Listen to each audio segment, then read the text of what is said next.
All right. Moving on to our next inductee, Jay Dobyns.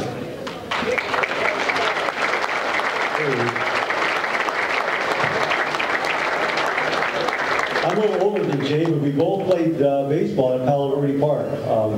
Played senior league out there, and I played Little League or Senior League too. Jay was a football and track star at Saguaro, all-state football player, went to the U of A where he was an all-Pac-10 player, Arizona Daily Star all-century team player, and then now he's still coaching South Point High School, still coaching there. Ladies and gentlemen, Jay Dobyns.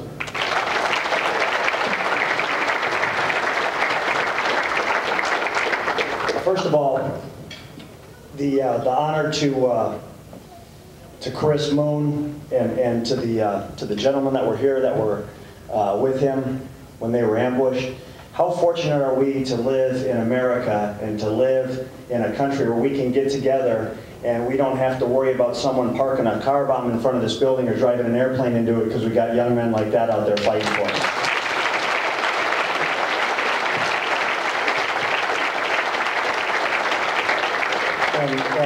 And Mitch, the honor that you received, you know, people look at some of the things that happened to me and they say how dramatic and traumatic they are. And kid, I'll tell you what, nothing that's happened to me, it compares to what you've gone through and what you've beat. And there's nothing in life that is going to be tougher to overcome what you already have. Man, my hat's off to you, kid.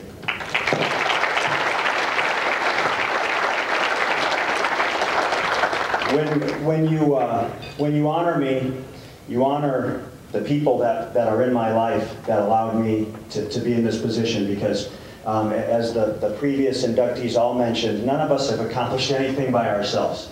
None of us did it on our own. It was all because of the people that were surrounding us, you know. When I was a kid,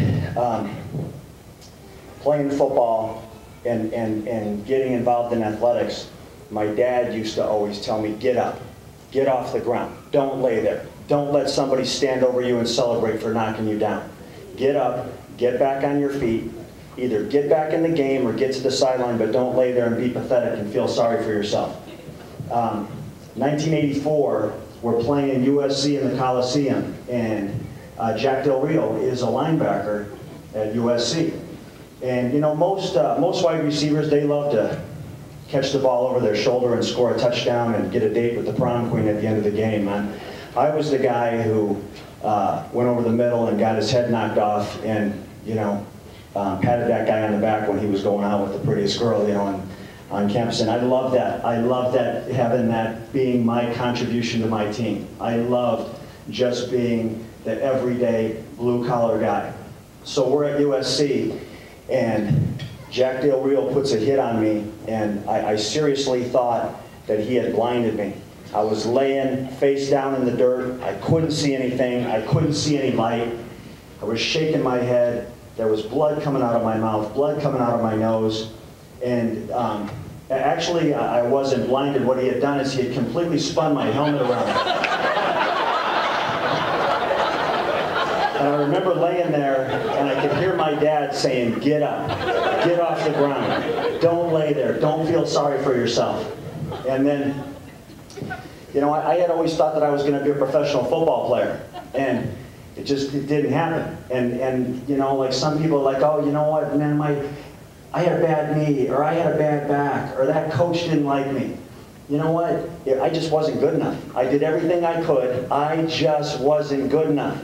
I don't have any ego about admitting that. There was nothing left for me to do to try to make it that far. I wasn't good enough. So I become a federal agent, and I get hired on a Monday, and on a Thursday I get taken hostage and shot. And I had a bullet go in my back, in between my shoulder blade and my spine. It went through my lung, and it came out of my chest.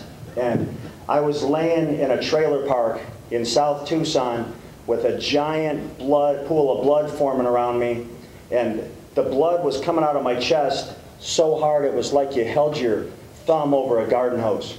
It was squirting out into the dirt, and it was a really trippy experience because I was bleeding so hard I could hear the blood coming out of my chest. And I could hear my dad saying, get up, don't lay there, don't be pathetic, don't feel sorry for yourself. And those lessons, you know, for the people in the room, those lessons that we later employ in life as adults, we learn them on the athletic fields. We learn them from the people that are surrounding us. And there's a few people that I want to make mention to.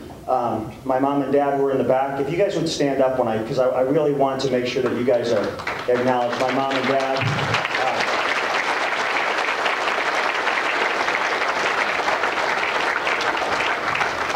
The very best part of my life.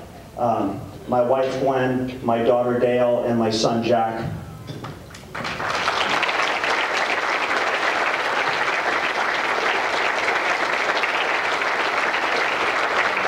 People say, how can you go out in public? You've got all these threats against you, and you've got people trying to kill you and trying to blow you up and do all those things. You know, I've got God on one hip, I got a pistol on the other, and I have my wife start the car in the morning, so I'm fine.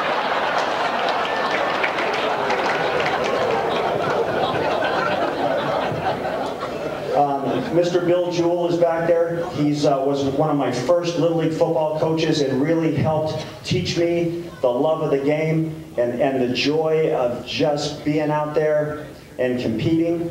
I have some of my teammates here that I wanted to honor. I have Glenn Howell, who you guys will remember played at the University of Arizona. Glenn has been a dear friend of mine and has committed his life to coaching kids and to serving youth in our community. My quarterback at Saguaro, Mark Missler, who literally threw me hundreds of thousands of passes over the course of 4 years there and did all kinds of great things for me. My best friend since we were kids, John Williams, who I played football with, I still coach with, and those three guys really define like friendship and loyalty in my life. They've been dear friends and very loyal to me for years and years and years. There's an old Ozark Mountain Daredevil song that says, if you want to find an angel, you got to find her where she fell, and if you want to get to heaven, you got to raise a little hell. The four of us, we raised a little hell, I'll tell you. Which brings me to Bill Ismay back there, who was the dean of students at Saguaro High School. You know, Izzy was a great U of A football player. He was a wrestler. He's a good man. And I don't care how big or how bad you were at Saguaro High School in the 1970s, everybody was afraid of Bill Ismay.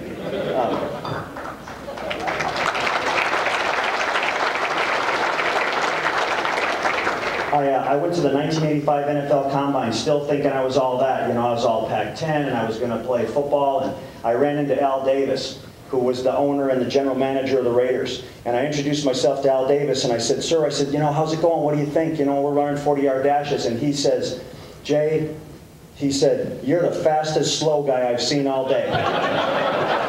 Now that is not to blame for my track coach at Saguaro, Bob Saxon, who's back there, who coached track athletes all over this city for years and years and years. And I thank you, Coach. And then I want to pay a little tribute to the coaching staff at Saguaro High School from when I was in school. Verge Stan, who's a member of the Hall, was my head coach and was the kind of man that you want young kids around. He was the kind of man that was good for 16, 17, 18-year-old boys to be around because he had character and integrity and dignity, and he treated all of us not only as his players, but he had genuine love for us. When I first came to school, when I first came to Saguaro, Tom Pearson was my freshman football coach. Everybody in this town, I mean, Tom's been coaching for years and years. Everybody knows him. The guy was one of the most hard-nosed, tough, just he would force you to play any sport that you were involved in the way it was supposed to be played. He had ultimate respect for sport. He had ultimate respect for how you conducted yourself on the field, off the field. I remember one time I walked off the field, and I remember Coach Pearson grabbed me and said, when you play on my team, you will not walk off this field with your helmet off, and you will never walk off this field again. In between these lines, you're running, and you have your helmet on your head. And like, you know what? You don't see that anymore today. You don't see that old school discipline anymore. And that was really reflective of Coach Pearson. Lance Prickett, who was an assistant to Coach Stan in those days, and was just one of those coaches that the players loved. He was the kind of guy who could put his arm around you and make you feel like you could run through a brick wall, and if you didn't run through the brick wall, he was going to put a boot in your ass and make you do it. You know, he was that was Coach Prickett, and my love for those guys and my respect for those guys is immense. And last but not least, a very special guest. My 5th and 6th grade teacher, Gil Callison at Wrightstown Elementary School is here. Mr. Callison, you got to stand up. You got to let these people see who you are.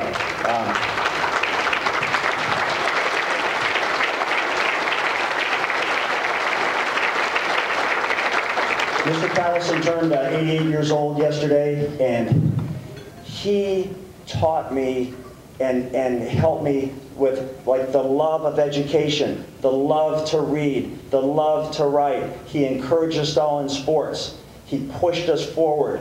And you know, 40 plus years ago, he had such an impact on my life, just being a good man and an encouraging figure and a father figure in my life for those 2 years at Wrightstown. Wrightstown was opened in 1912, and I think Mr. Callison had one of the first classes there. Just a good man. So I'll just leave you with this. When you honor me, when you bring me up here and you give me this award, you honor those people back there in my life, because any good thing that I did or that I accomplished was first because of God and second because those people were in my life. Thank you.